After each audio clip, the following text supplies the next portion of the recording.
Hello guys guys finally Vivo ने कर दिया अपना Vivo 70 लॉन्च। सो गाइस अगर आपने लिया है Vivo 70 और आप लेना चाहते हो उसके लिए कैश जो आके Vivo 70 को बेस्ट लुक के साथ एक बेस्ट फिजिकल सिक्योरिटी प्रोवाइड कराते हो, तो इस वीडियो को एंड तक देखते रहिए। आज की वीडियो में ऐसे ही एक केस के बारे में बात करेंगे जो आपके Vivo 70 को बेस्ट लुक के साथ एक अच्छी सिक्योरिटी देते हो।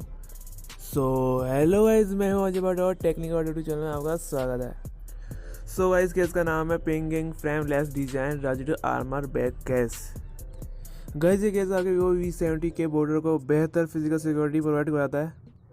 गाइस इस केस में फुली फ्रेमलेस डिजाइन देखने को मिलता है, जो कि इसको फ़ोन में इंस्टॉल करने के बाद भी आपको इसमें फ़ोन का ओरिजिनल लुक देखने को मिलता है। और इस केस के साथ में आपको एक मेटल रिंग मिलती है जो कि आपके फ़ोन यूज़ को काफ़ी आसान भी कर देती है और जो काफ़ी कूल भी है। और रेटिंग की बात करें तो अमेजोन पर इसको 4+ स्टार की रेटिंग मिली हुई है और 5 रिव्यूज़ मिले हुए हैं। अभी तक अमेजोन पर ये फुली लॉन्च नहीं हुआ है। और बात करें इस केस की प्राइस की, तो अमेजोन पर इस केस की प्राइस है 499। गाइस ये केस आपको अमेजोन में मिल जाएगा, आप वहाँ पर जाकर सर्च करके चेक कर सकते हो, या फिर मैंने डिस्क्रिप्शन में लिंक भी दी हुई है, आप वहाँ से डायरेक्टली अमेजोन में जाकर चेक कर सकते हो। तो बस गाइस ये केस आपको कैसा लगा, अगर ये केस आपको अच्छा लगा तो वीडियो को लाइक कर दो और चैनल को सब्सक्राइब कर दो। मैं डेली बेसिस पे ऐसी वीडियोस लाता रहता हूँ, तो अगर आप मेरी उन्हीं अपकमिंग वीडियो से जुड़े रहना चाहते हैं जाके चैनल को सब्सक्राइब कर दो। गाइस अभी तक अमेजोन पर यही केस अवेलेबल है Vivo 17 के लिए, तो मैंने इसी केस पर वीडियो बनाई है। बाकी और केस आएंगे तो उसके बारे में वीडियो बना दूंगा।